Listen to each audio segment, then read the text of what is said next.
Shalom. I want to give all glory, praise, and honor to Yahweh, Ba'ashem, Yahweh Shai, Ba'ashem Akakodash, and Shani Kabad, Adawala Requab to Koyim Nawa, Wa Shalayakim Nawa, which is double honors to our elders and apostles of Great Millstone, and Shalom, Wa Barakim, Labakayim, Shayasharala, and that's peace and blessings to the elect of Israel. And as always, to the confusion of faces, meaning those who look like the other nations, but whose spirits resonate with the truth, and I believe and have faith in Yahweh, the Heavenly Father, and Yahweh Shai, the only begotten Son.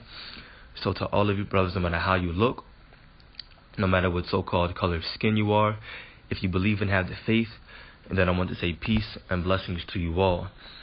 So this is just another, or just showing rather, more prophecy coming to pass, Salakia.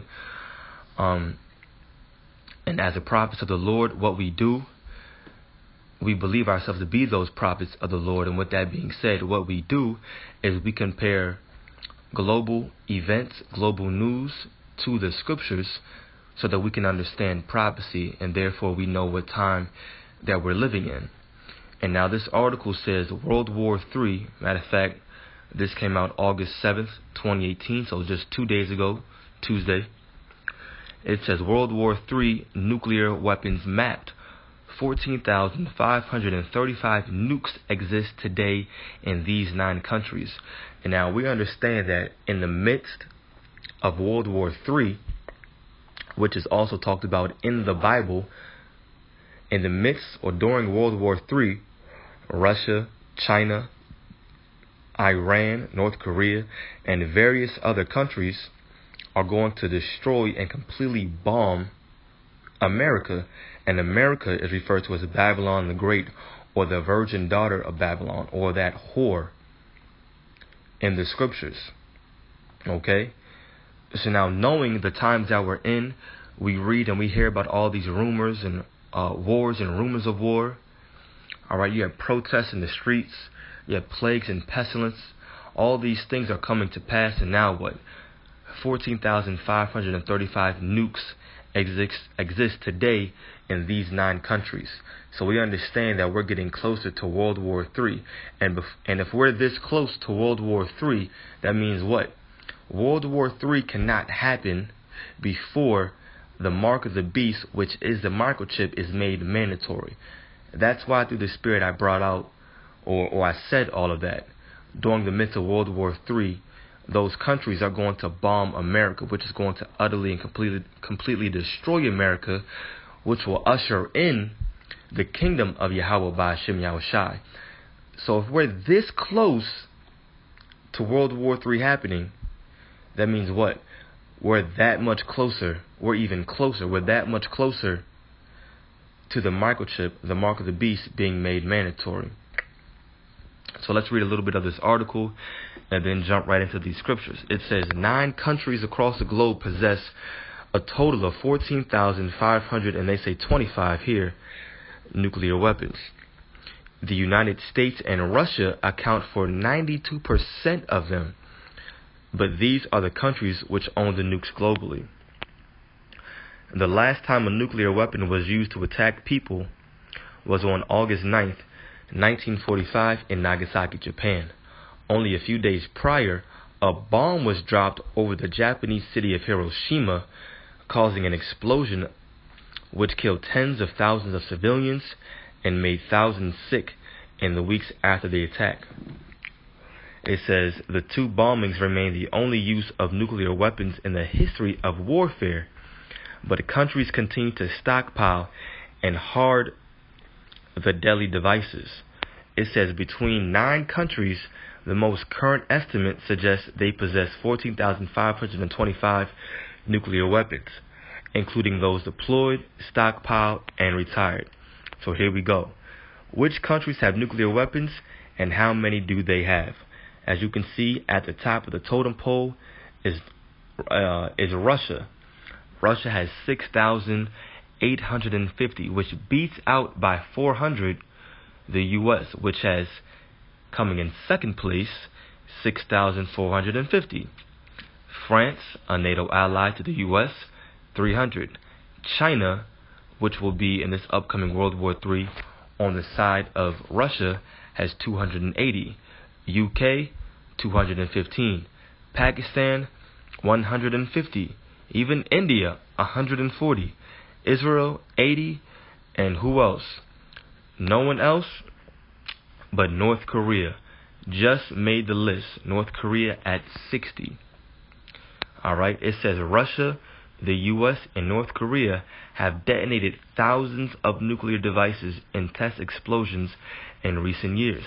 According to the Federation of American Scientists, FAS, more than 70,000 usable nuclear weapons had been stockpiled by the end of the Cold War in the late 1980s. So Yahweh Ba'Shem Yahweh Shai has been devising this plan for a while. A long time. Matter of fact, going to the beginnings, going back to Bara Ashath. That's beginnings in the Hebrew. Okay, it says the FAS monitors the number of nuclear weapons in operation and releases updated weapon counts. Yeah, and that's that on that. I'm going to keep this, article reading that is very short because I want to jump right into the scriptures. So as you can see, we're very, very, very close to World War III. Look at this. Total number of nukes, including those deployed, stockpiled, and retired. Russia, 6,850. US, 6,450. And then you can actually see UK, France, China, Pakistan, India, North Korea, so on and so forth. And then that's Israel right there with 80. So these countries are ready for war. The Lord is putting a spirit on all of these countries, all for His purpose, to create and make these nuclear weapons and to get them ready. You see, for World War III. So Barakatah Yahweh, Barakatah Yahweh Shai for that, because it means we're one step closer to getting out of here. So this is the book of Joel, the 2nd chapter, because I just wanted to show that according to prophecy, these missiles are coming, and they're once again in the Bible.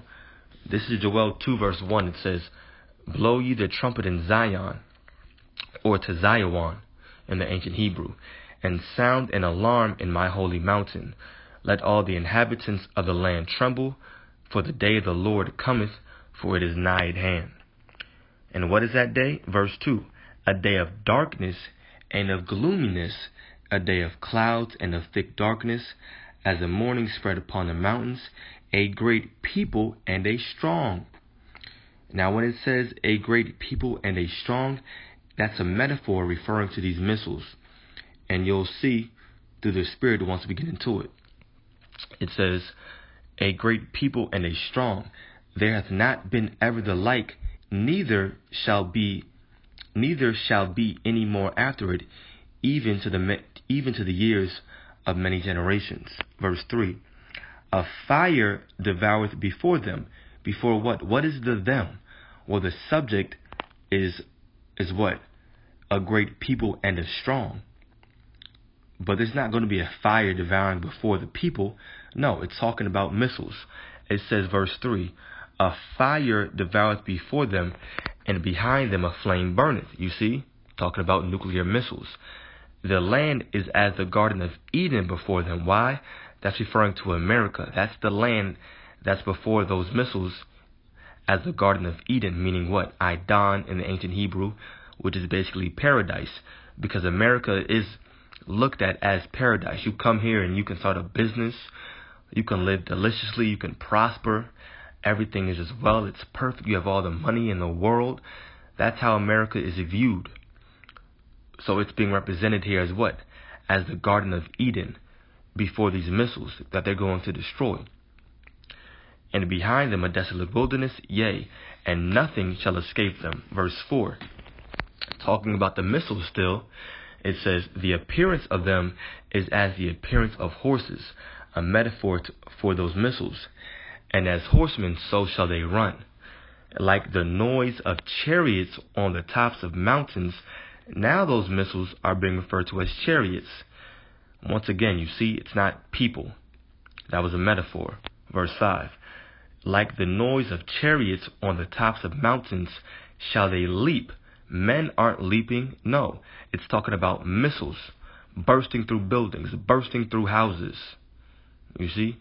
Like the noise of chariots on the tops of mountains shall they leap, like the noise of a flame of fire that devoureth the stubble, as a strong people set in battle array. Verse 6, before their face the people shall be much pain. Why is that? Because if you ever look at the trajectory of a nuclear missile or an intercontinental ballistic missile, an ICBM, it's not a trajectory that is it's not flat. Okay, the missile is pointed more so upwards. It's pointed more so vertically than it is in the direction of horizontally, if you see what I'm talking about. It's basically a high arching rainbow, a very high arching rainbow. So when that nuclear missile is hit, it shoots up as a high arching rainbow. And then all of a sudden, what does it do? It turns slowly and it starts pointing down. You see?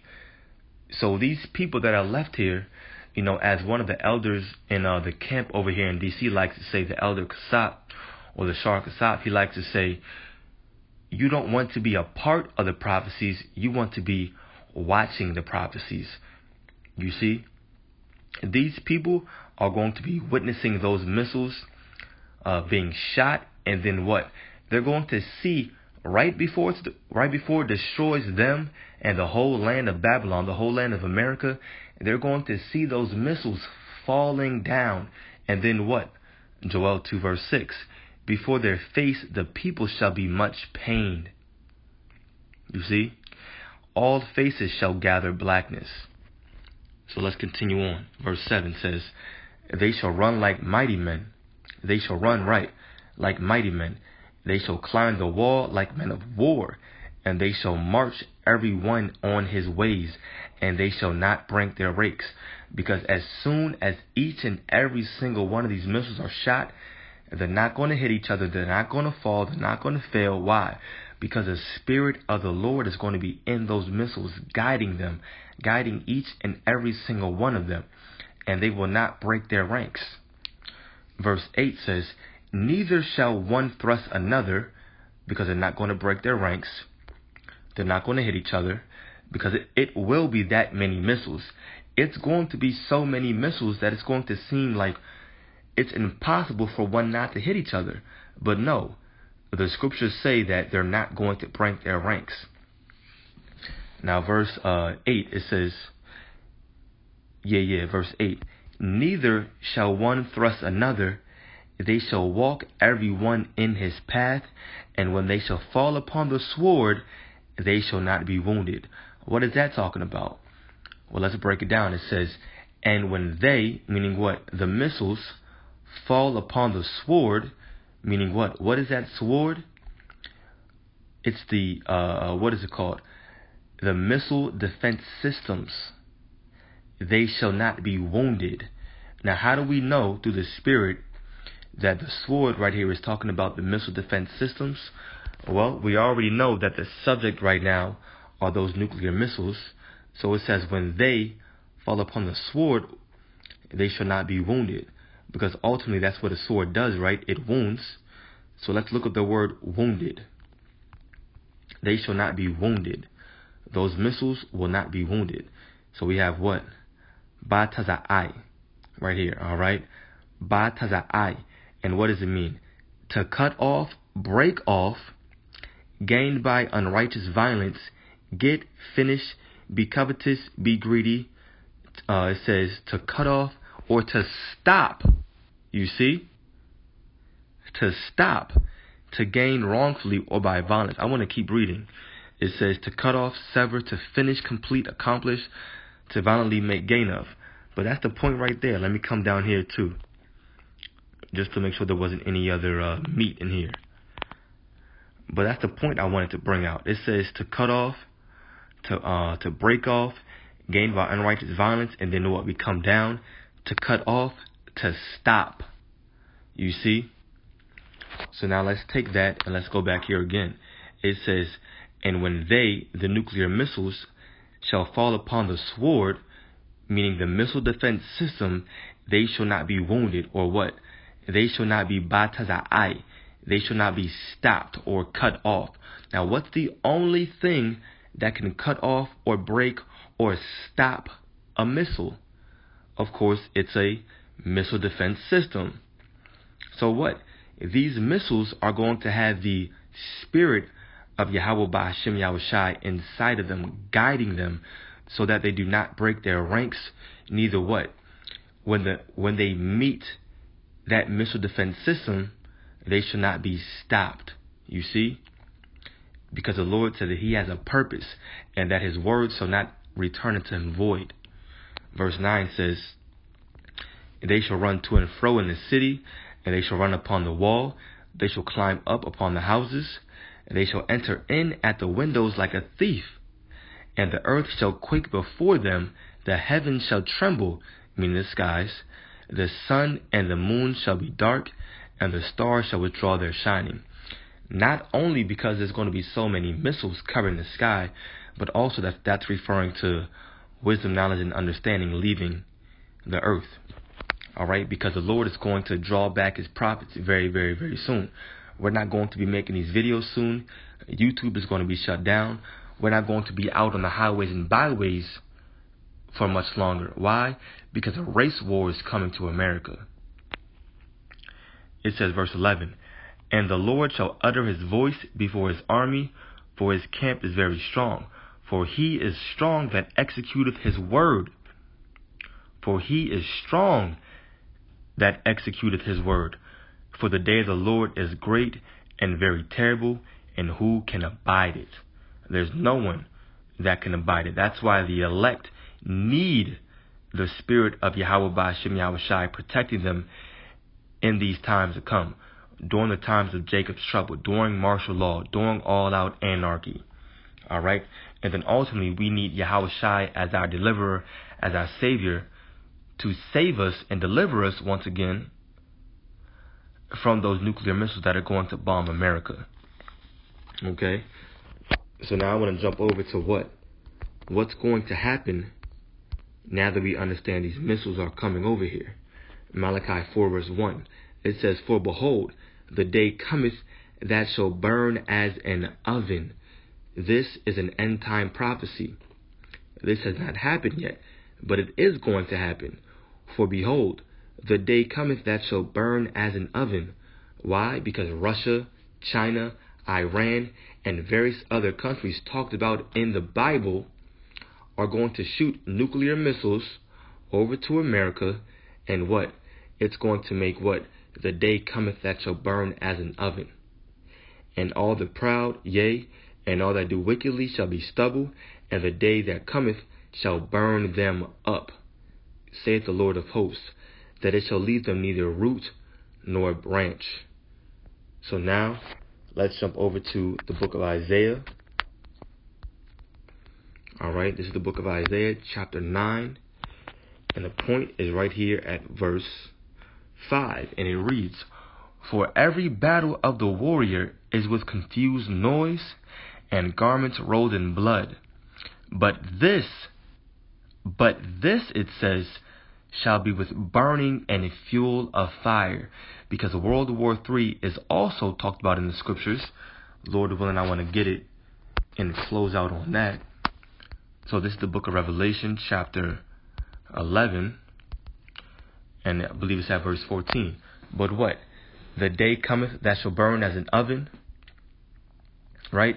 And we just read in Isaiah chapter 9, verse 6, that this next war is going to be with fire, it says, not with men and swords in their hands and helmets over top of their heads and shields and no. It's going to be with fire. That's why the day is going to come that shall burn as an oven. This is Revelation chapter 11, verse 14. And it reads, the second woe is past. What is that? That was World War II. The second woe is past, and behold, the third woe cometh quickly. All right? Shalakia. So that third woe is talking about World War III. So as you can see, in the midst of World War III, once again, various nations such as Russia and China and Iran and even North Korea Afghanistan, and Iraq. They're going to all bomb America, which is what? That's going to be that lake of fire. That's going to be the prophecy coming to pass. As a matter of fact, in this same book, when you read about the lake of fire that John got a revelation about, I'm going to say, what he saw was basically an aerial view, a bird's eye view of America on fire. And it looked as if it was a lake that was completely burning. That's why he said to the Spirit, a lake of fire. Why? Because the day cometh that shall burn as an oven, because of all these missiles. And as we read over there in the article, there's currently over 14,000 nukes in those 9 countries, I believe it was. And those 9 countries are, for the most part, they're basically all mentioned in the Bible. So we can see prophecy coming to pass very, very, very soon. You know, the elect, or the hopeful elect in these days, should be walking with eggshells, walking in the fear of Yahweh Ba'ashem Yahweh Shai. So with that being said, I pray that this video was edifying. And I want to give all glory, praise, and honor to Yahweh Ba'ashem Yahweh Shai, Ba'ashem Akakwadash, and double honors to our elders and apostles of Great Millstone who rule well in these times, and peace and blessings to the elect. Shalom.